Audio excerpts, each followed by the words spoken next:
అదే RTV app వార్తల్ని క్షణాల్లో చదివే అవకాశం ఉంటుంది. ఒక న్యూస్ పేపర్, ఒక టెలివిజన్ ఛానల్ మీ చేతుల్లో ఎప్పుడూ ఉంటాయి. నా పేరు చెన్నయ్య, నాగర్ కర్నూలు జిల్లా తుమ్మలపల్లి గ్రామం నుంచి వచ్చిన.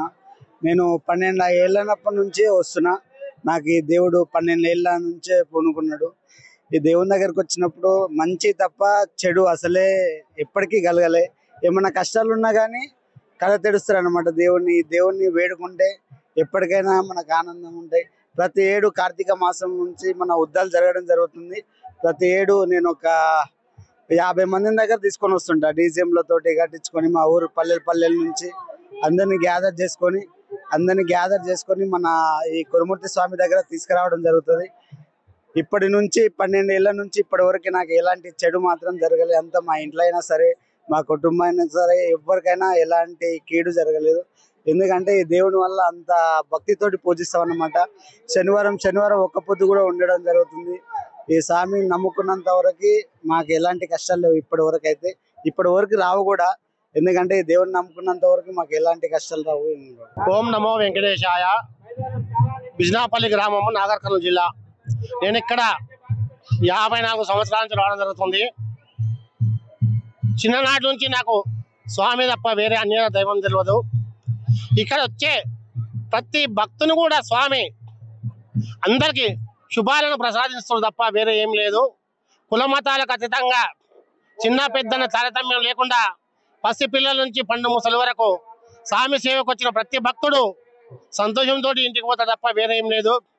ఇక్కడ వెలిసిన సాక్షాత్ శ్రీమన్నారాయణుడు వెంకటేశ్వర స్వామి వారు తిరుమల నుండి ఇక్కడి భక్తులను మన తెలంగాణలో ఈ చివరకు ఉన్న ప్రజల భావాలను తెలుసుకొని వాళ్ళకు చెడు దూరం చేసి మంచిని ప్రసాదించడానికి సతీ సమేతంగా అమ్మవారితో సహా కృష్ణానది దాటి రావడం జరిగింది. ఇక్కడ స్వామివారు వచ్చి కొండపైన వెలిసిన తర్వాత ఇక్కడ ప్రతి సంవత్సరము కార్తీక మాస సప్తమి రోజు స్వామివారి ఉద్దార ఉత్సవం కార్యక్రమం జరుగుతుంది. ఈ కార్యక్రమాన్ని కూడా అంగరంగ వైభోగంగా అందరూ అధిక సంఖ్యలో భక్తులు వస్తుంటారు. ఇది చాలా పవిత్రమైంది. ఇక్కడ జరిగే ఉద్దార మహోత్సవం కూడా స్వామివారికి కృష్ణానది దాటుతున్నప్పుడు పాదుకలు సమర్పించింది.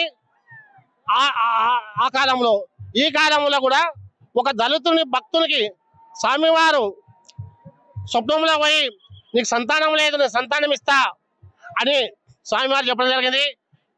కొన్ని రోజుల తర్వాత వారికి కృత్రిమంగా భార్యలకు సంతానం కలిగిన తర్వాత దానికి ప్రతిఫలంగా నేనేమి సమర్పించుకోవాలని కానీ స్వామివారిని ఆ దళితులు మొరపెట్టుకోవడం వలన స్వప్నంలో స్వామివారు నాకు కాళ్ళకు ఉద్దాలు చేయమని ఆశిస్తాడు.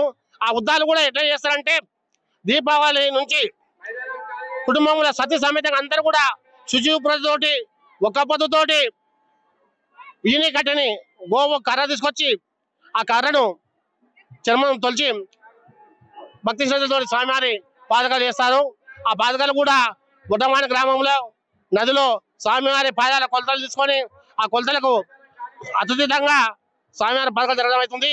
ఆ పాదకాలు కూడా ఆ కాలంలో త్రేతాయుగంలో శ్రీరాముడు అరణ్యవాసం పోతే భరతుడు వచ్చి నీవు లేని రాజ్యం మేము ఎట్లా చేయాలి, నీవు లేని అయోధ్య కూడా గుడికి ఉందని అనడం వల్ల స్వామివారు పాదకాలు తీసుకుపోయి ఆ పాదకాలతోటి పూజ చేసుకుంటూ భరతుడు రామరాజ్యం మేలుండు.